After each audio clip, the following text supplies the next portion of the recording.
minutos ya está con nosotros el economista Byron Villasís. Bienvenido, economista, ¿cómo está? Muy buenos días, le mandamos un abrazo desde acá. 32 de cada 100 ecuatorianos se encontraba en situación de pobreza diciembre del 2020, como escuchábamos también en la referencia de la nota introductoria, vemos un retroceso de la clase media en el país. ¿Cómo está golpeándonos todavía la pandemia y de paso también, ¿no?, las políticas económicas que se vienen implementando desde el periodo de gobierno anterior? Bienvenido, buen día. Muchas gracias, Alexis. Un abrazo, gracias por la invitación y muy buenos días a todas las personas que nos ven y nos escuchan. Sí, no es un panorama optimista respecto a las condiciones sociales del país. Hay al menos tres factores que están confluyendo aquí. En primer lugar, la inercia de las políticas que venían desde el gobierno de Lenín Moreno tienen efectos estructurales que impactan todavía en la estructura socioeconómica de las familias, sobre todo en niveles de desigualdad y en falta de acceso a empleo. Eso sin contar con otros elementos estructurales, pero esos son los más visibles por el momento. Se manifiestan de muchas formas, pero los más visibles son esos.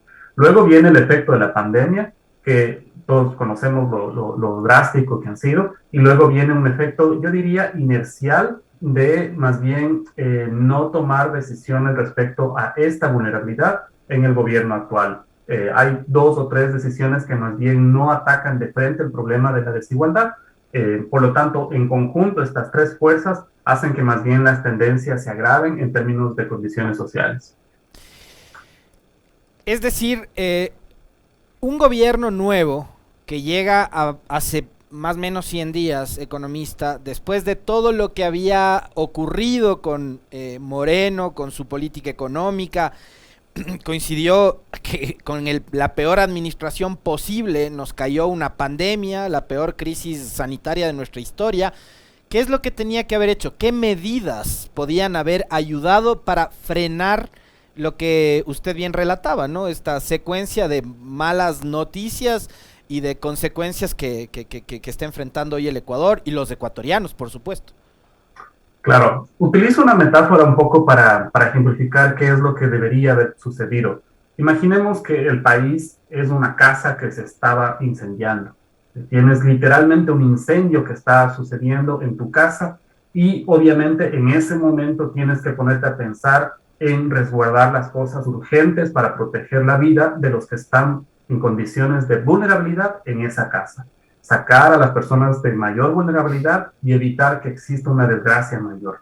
Obviamente hay que pensar en el largo plazo en cómo reconstruir la casa, en qué va a pasar con los temas financieros, en qué va a pasar con las estructuras, pero lo prioritario por cuestiones hasta de humanidad es proteger a que las personas salgan con vida, especialmente las personas vulnerables. Eso era lo más obvio que tenía que suceder. ¿Por qué? Porque tienes una estructura social en el país que desafortunadamente no todos somos iguales, y cuando viene una afectación externa como un incendio en una casa, como un terremoto, como una pandemia, a todos no les pega igual. Unos van a estar preparados con un colchón, otros van a estar más desprotegidos. Entonces, lo lógico de un contrato social en un Estado, ejemplificado en esa acción teórica que debería tener, es proteger a ellos que tenían más condiciones de vulnerabilidad. Estamos hablando de mujeres, estamos hablando de estratos pobres, estamos hablando de zonas rurales y de etnias más desfavorecidas. ¿Qué es lo que ha sucedido? Que más bien se ha tratado este incendio, esta catástrofe, como que a todos nos ha golpeado de forma igual, por lo tanto hay que aplicar políticas que sean de forma no estratificada, sin discriminación y sin segmentación. Obviamente, como tenía esta estructura desigual antes, lo que hace es más bien expandir esta desigualdad, y lo que has provocado no solo es que los que más vulnerabilidad tenían sean más afectados, sino que la brecha sea ahora mucho más grave.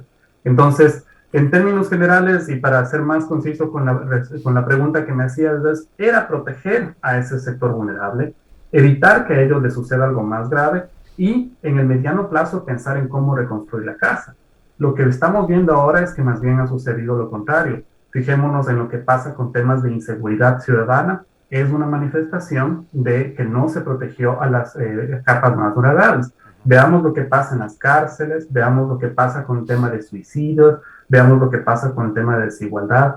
Entonces, lo que se provocó más bien es que esa burbuja se inflame, donde era más probable que se inflame y donde todos sabíamos que se tenía que tomar acciones para que no se inflame. Es realmente triste y magro el futuro, pero desafortunadamente es lo que hay. Ahora, por ejemplo, hace algunos días conversábamos en este espacio en varias entrevistas de economista con respecto de la llegada de nuevos créditos, ¿no? Que tenían como origen el Fondo Monetario Internacional, esta suerte de $1.000 millones que desembolsó el fondo para entregar a los estados, para aliviar la economía. Pero resulta que el Estado ecuatoriano y el gobierno de Guillermo Lasso decide depositar esos $1.000 millones en estas famosas reservas. ¿Eso qué significa?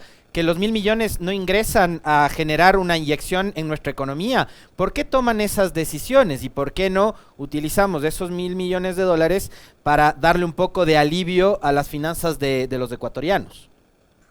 La prioridad del gobierno está en proteger la satisfacción de tenedores de deuda. La prioridad del gobierno, de lo que ha demostrado, no de lo que ha dicho, está en proteger el perfil financiero que tiene el país en mercados internacionales. Desafortunadamente no hay una prioridad o al menos un balance, porque por último tú podrías tener una prioridad para proteger mercados financieros, pero sin descuidar el aspecto social. No existe ese balance. Entonces, todo tipo de medida, no por lo que se ha dicho, sino por lo que se ha hecho, va encaminada al tema de proteger un perfil externo, de que aquellos que tienen la deuda ecuatoriana se sientan satisfechos y se sientan relajados. Si es que va a llegar más dinero, que es lo que está diciendo el gobierno, si es que es posible prepagar, si es que es posible cuidarles aún más, mimarles aún más, esa va a ser la política que se va a aplicar. Esto sería ideal si es que este fuese un banco, si es que esta fuese una institución financiera, cuyo fin social es satisfacer a los accionistas. Pero administrar un país es mucho más complejo que eso. Sería muy fácil simplificar la gestión de un país hacia la gestión financiera. La gestión financiera es importante, es fundamental, porque ahí radica la sostenibilidad de un proyecto, inclusive político. Pero eso radica en conjunto con otros factores que son complejos de administrar y se manifiestan en los aspectos sociales, se manifiestan también en los aspectos económicos. Si quieren, por último, olvidémonos un ratito del tema social, que sería hasta deshumanizante, pero supongamos que eso suceda. Inclusive en el sector económico hay que pensar en qué es lo que está pasando con el tejido de empresas. Y no me refiero a corporaciones, no me refiero a bancos, no me refiero a grandes grupos económicos, sino al verdadero tejido de empresas, que son más o menos unas 500,000, donde están las medianas y las pequeñas empresas. ¿Qué pasa con las ventas de ellas? ¿Qué pasa con las condiciones laborales de ellas? Y la conexión que existe en el flujo hacia los ingresos de las familias. Ahí también hay una desconexión. Entonces, lo que más bien se ve es esta sobreprotección, si se quiere definir de alguna forma, de los mercados financieros, y me parece que hacia allá va encaminada la política de largo plazo.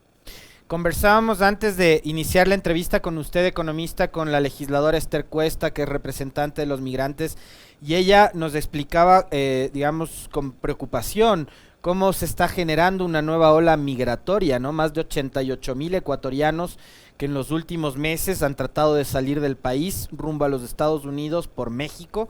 Apenas 30,000 y pico han regresado al Ecuador. Hay algunos casos de personas desaparecidas en este proceso de migración.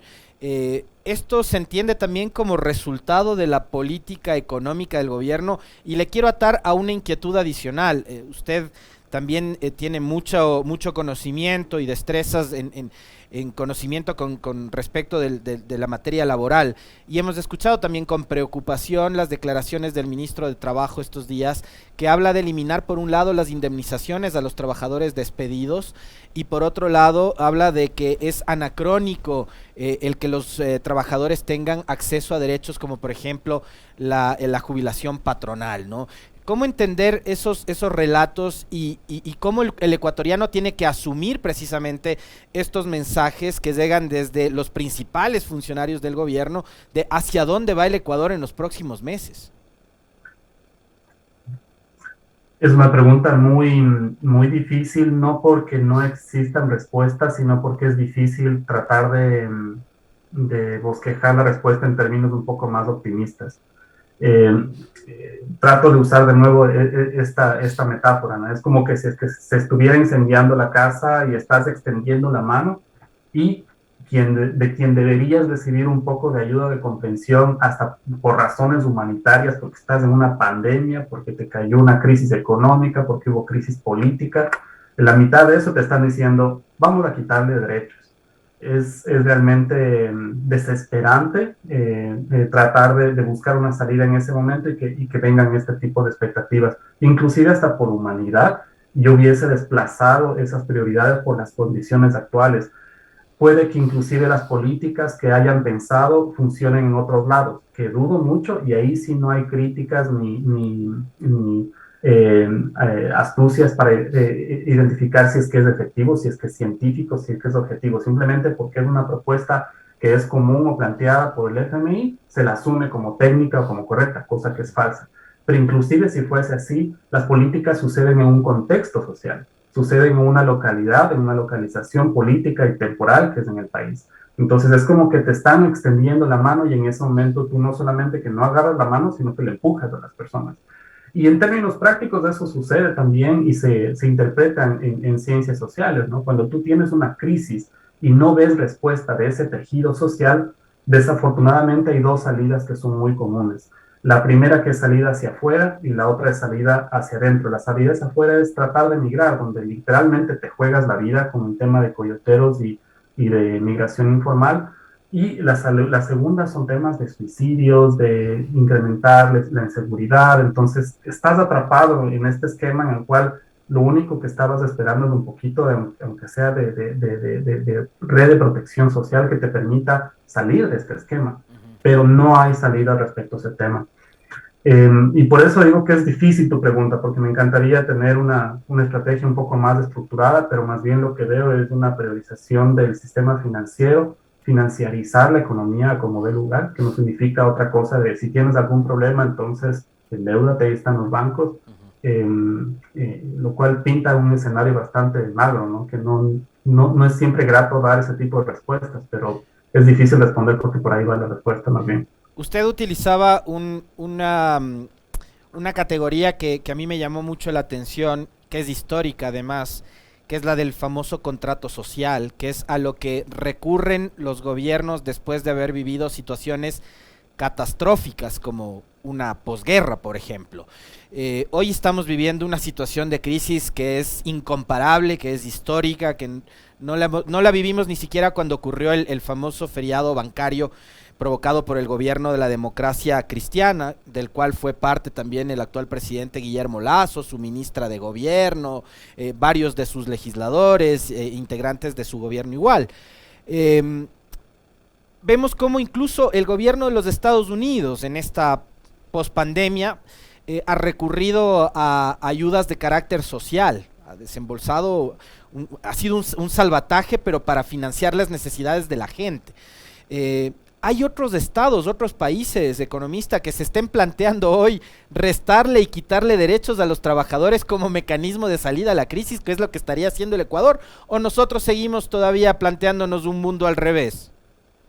No, desafortunadamente Ecuador está, yo diría, no solo regionalmente, sino a nivel globalmente, caminando en dirección contraria a lo que están caminando en términos de acceso a derechos.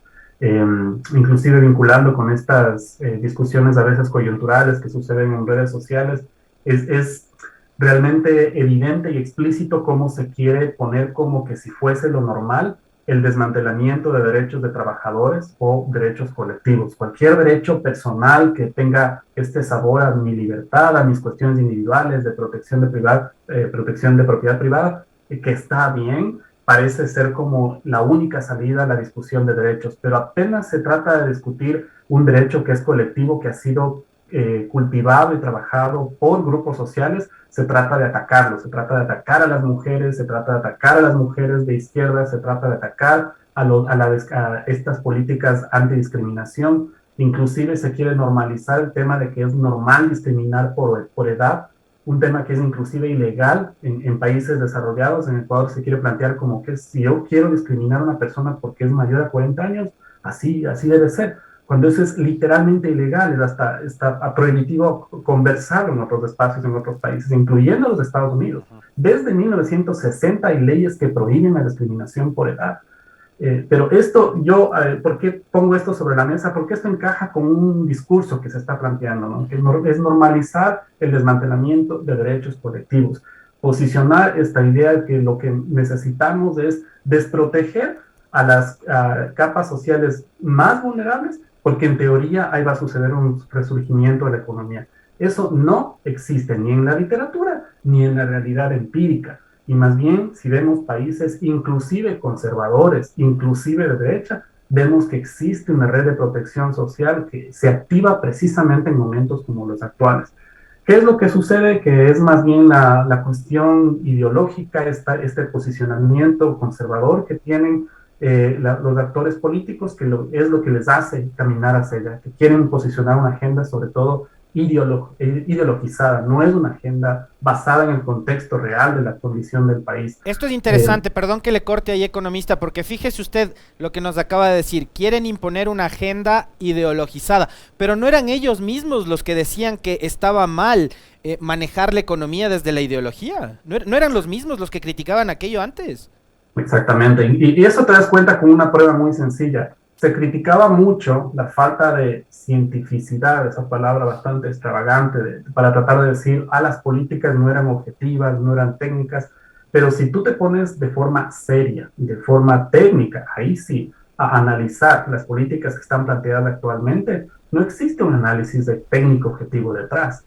No existe un análisis técnico objetivo que muestre el costo-beneficio, por ejemplo, de desmantelar un derecho colectivo como, por ejemplo, el acceso a la jubilación patronal.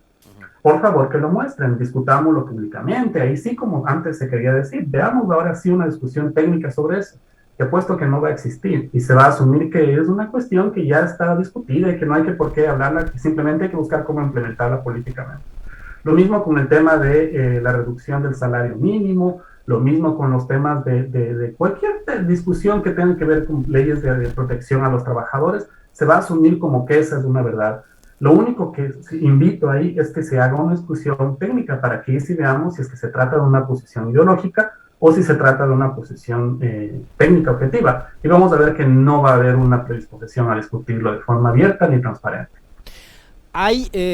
Usted nos decía ya hace un momento, economista, que no hay posibilidades de decirle de manera optimista al ecuatoriano las cosas no van a ser así, pero digo, y además por la forma que hemos visto en el discurso del presidente Lasso, de su gobierno, yo le hacía una referencia a la legisladora Cuesta en la entrevista anterior sobre una declaración que da la ministra de Gobierno Alexandra Vela a Diario El Universo, en donde dice que hasta diciembre le vamos a dar de plazo a la asamblea para ver si es que obstruye o no los planes del gobierno y ahí tomaremos decisiones y usaremos mecanismos de democracia directa, no sé, se referirá a una consulta popular para mandar a la casa a los legisladores o aplicarán la muerte cruzada en mayo del próximo año como lo vienen sosteniendo algunos de los más fervientes y furiosos defensores del gobierno. Pero hay posibilidades de dialogar entre sectores que incluso apoyaron en la campaña a Guillermo Lasso y un gobierno que por ahora no ha cumplido con sus ofertas de campaña. Siempre va a haber la posibilidad de dialogar porque existe la tragedia de los comunes, de que hay condiciones transversales que desafortunadamente unen a las capas que están siendo atacadas. Bueno fuera que fueran las capas que están olvidadas, son las capas que están siendo atacadas. Entonces, yo no soy un actor político, pero si es que hay algún tipo de motivación que se puede decir desde fuera de ese campo, es ayudarles a hacer ver que existen muchos más puntos de acuerdo entre los sectores vulnerables que entre las posiciones que a veces pueden tener dentro de sectores progresistas, de izquierda, inclusive de centro izquierda. No por coincidencias ni siquiera ya ideológicas, que sería lo sensato para decirles si ustedes tienen un mismo conjunto de valores, deberían luchar por los mismos objetivos, inclusive olvidémonos un ratito de eso, sino por las condiciones materiales que les están afectando a los grupos que ellos teóricamente representan. Vean las condiciones sociales de las personas que votaron por ustedes. Si las condiciones sociales, materiales, concretas, no del estado de ánimo, que lo que pongo en Facebook o en Twitter, sino mi trabajo, mis ingresos, mis condiciones de seguridad en la calle, mi satisfacción psicológica de los miembros de mi familia, ¿cómo están? Si es que yo tengo empatía entre los representados a los que yo tengo en mi partido político y los otros, debería haber una conexión para que se planteen propuestas que tengan muchas más estructuras de alianza entre estos sectores populares, porque no estamos hablando de los pobres ni del extremo pobreza, estamos hablando de la clase media la que está cayendo. Entonces ahí los actores políticos tienen que ponerse a pensar quiénes representan a la clase media. Y esa clase media desafortunadamente está con una tendencia a perder derechos, a perder más condiciones materiales económicas, y obviamente va a tener una expectativa política. Y a perder capacidad adquisitiva, que finalmente termina siendo un retroceso a la hora de recaudar impuestos para el Estado, economista, porque uno entiende así, porque cada vez que la clase media se va reduciendo, eso quiere decir que hay un trabajador menos en el sector público, en el sector privado, que deja de aportar al Estado. Y desafortunadamente eso no lo ve el gobierno. Y esa es mi preocupación más grande, que esta sobreprotección al sector financiero, esta sobreconfianza a financiarizar la economía, que es básicamente buscar que cualquier necesidad se solvente a través de un crédito, obviamente beneficia al sector bancario. Y eso yo mencionaba justamente la noche en la que ganó Guillermo Lasso. Yo veía 3 sectores que van a tener éxito económico, que son el sector financiero, ciertos sectores de servicio y el sector importador. Pero de eso no vive la economía, pues eso, inclusive si es que fuésemos optimistas, vive en el corto plazo, pero siendo bien optimistas. La economía es mucho más compleja, peor una economía tan informal como la ecuatoriana, primero, y segundo, tan chiquita como la ecuatoriana. Bueno, fuera que tuviéramos estructuras de mercados descentralizados y que tengamos circulación y desconcentración, pero hay muchísimo oligopolio, hay muchas estructuras políticas que hacen que influyan los mercados, entonces no existe esa conexión, y por eso más bien es lo que preocupa, que no exista esa conexión para entender que la propia lógica de la actividad económica es la que beneficia al gobierno, no solo por políticas, sino por términos de recaudación para que puedan gestionar. Pero no hay una visión en ese sentido, y eso es bastante fácil de verlo con la proforma que enviaron, ¿no? Es una estructura básicamente inercial. Entonces, creo que más bien hay una oportunidad para que los sectores que representan a sectores políticos afectados, que es la gran mayoría, tengan la visión en unirse y ejecutar una política más amplia. Y recién vamos 100 días. 9 de la mañana. Le quiero agradecer al economista Byron Villasís por la gentileza de siempre aceptar las invitaciones a nuestras entrevistas. Fuerte abrazo, economista. Gracias. Un abrazo. Cuídense mucho.